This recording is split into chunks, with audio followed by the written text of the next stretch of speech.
Hey guys, my name is Brooklyn and welcome to my YouTube channel.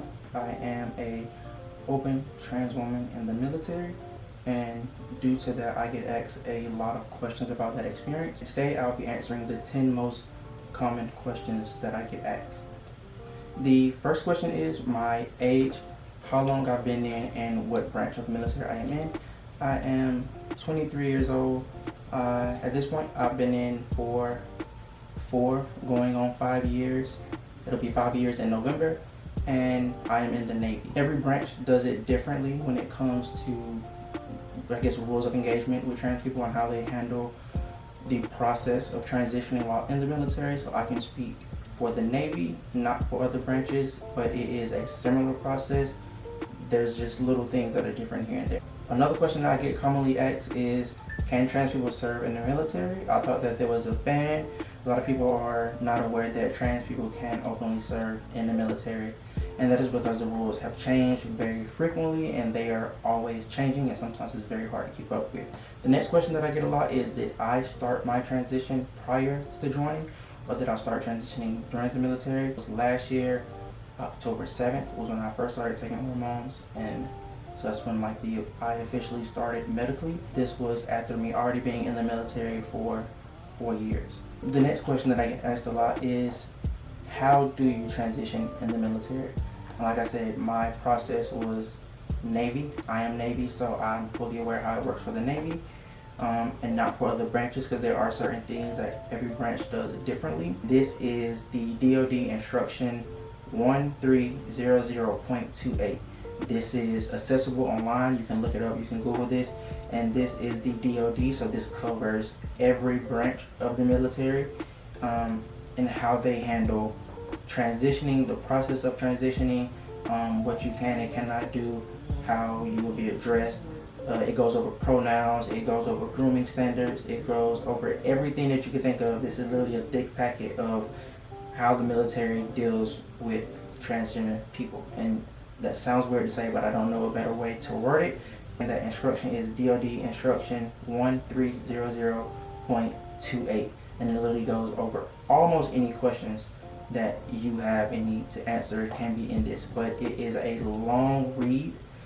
If you want me to go through and make another video of like breaking it down, I have my own copy with highlighted sections in it of the most important parts, and I can do that, like a more in-depth of how to transition while in the military. As like a quick overview of how to do it, pretty much you have to be living as a open transgender person in your day-to-day life already. Currently, I think the time period was 6 months. Then you can talk to a gender therapist on base. Once you talk to the gender therapist, they will diagnose you with gender dysphoria. The way that the military works with it is, if you don't have gender dysphoria, you will not be able to transition. The next question that I get asked a lot is, how does the military handle bathrooms, locker rooms, urinalysis, BCAs, PRTs, and things of that nature that are gendered? There is a long process of getting a waiver. This waiver will allow you to switch your grooming standards, whether that be from male to female or female to male. You will be allowed to use your preferred gender bathroom, locker room. When it comes to uniforms, you do have to switch uniforms, whether that be from male to female or female to male. And they will not pay for those uniforms. That is something that you have to pay yourself out of pocket. I myself haven't even got my uniforms yet. So also the BCAs, which is just your weigh-in and take, just to make sure that your body standards, I think it's body composition, I don't remember what the A stands for, but it's pretty much just to make sure that you're in military regs. That will also be switched over to your preferred gender. And your PRT standard, your physical readiness test, that will be switched over to your preferred gender as well. Male to female, you have to wait. There's a time period of how long you have to be on hormones before that switches over, and I think it works the same way as female to male. Yeah, it's like a certain time period before it switches. The next 2 questions kind of go hand in hand, is hormones and surgeries. What does the military cover? How much do you have to pay? How long is the process before you can get them? When it comes to hormones, there is no set timeline. Once you are diagnosed with gender dysphoria, you can receive hormones, but there's a time period of testing and blood work that has to be done. It's just a pretty lengthy process. I think from the time that I went to my therapist and got diagnosed with gender dysphoria, it was about a 6-month wait. You would not have to pay for them. I mean, you pay for them in the insurance that you pay for that comes out of your check, but you would not, there is no copay. The military will provide these and will pay for these. When it comes to surgeries, the things that military pay for is for FFS, which is facial feminization surgery. They will pay for bottom surgery. They will also pay for a breast augmentation, and all of these things come with certain criteria and certain timelines. So there's certain things that you have to fit, there are certain approvals that you have to get, and the wait for facial feminization surgery is you have to be on hormones for 6 months. I myself am going under facial feminization surgery this month on the 31st. For bottom surgery, you have to have been on hormones for a complete year. And then after that, you will get a referral if you're probably going on a waiting list.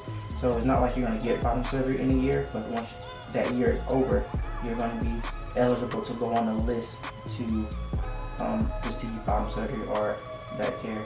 For breast augmentation, it is a 2-year time period that you have to be on hormones before you can have a referral, and it will depend on how much your breast has grown. It's not something that you can do just because you want to.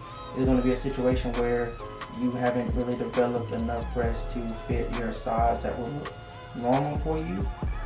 Not something that's just, oh, I want them bigger, so I want a breast augmentation. It's not how that works. Those are the surgeries that the military covers for male to female. Female to male, I know that they cover top surgery and bottom surgery as well. I do not know the wait times for that.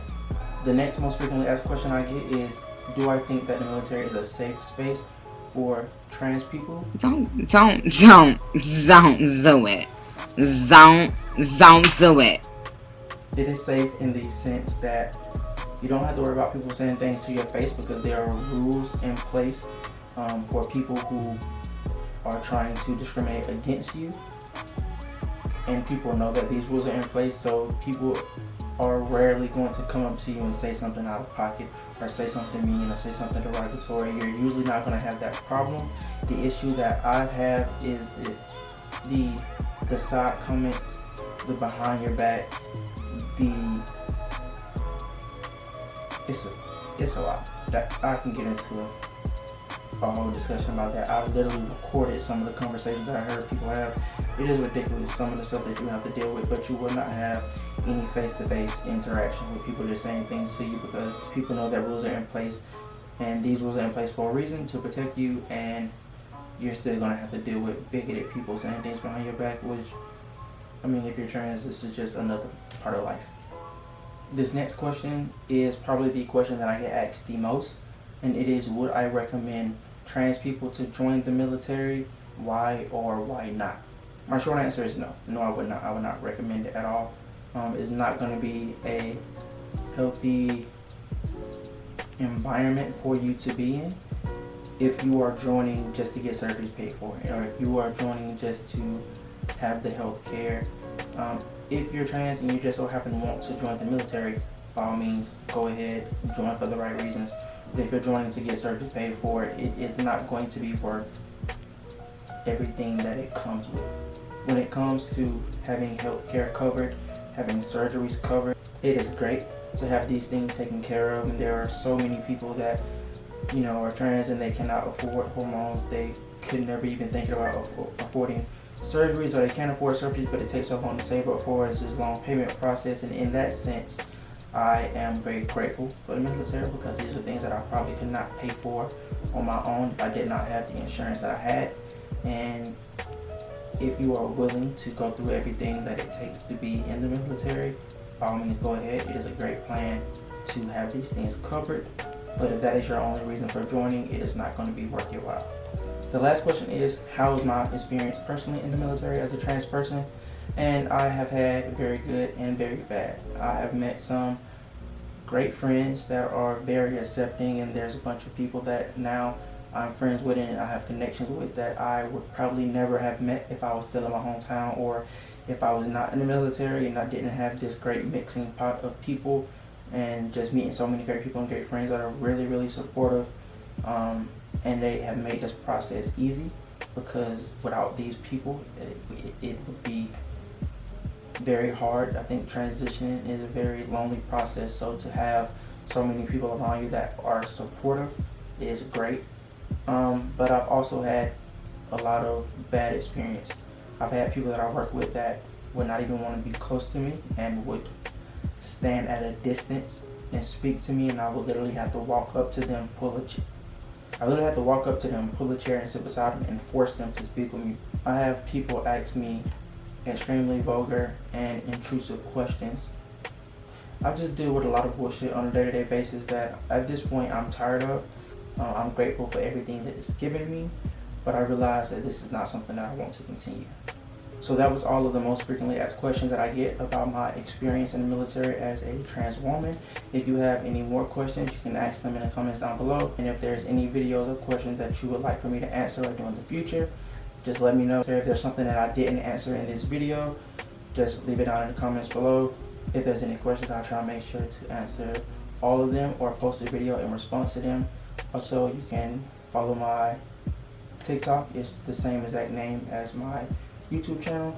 And have a good day. Don't forget to like and subscribe.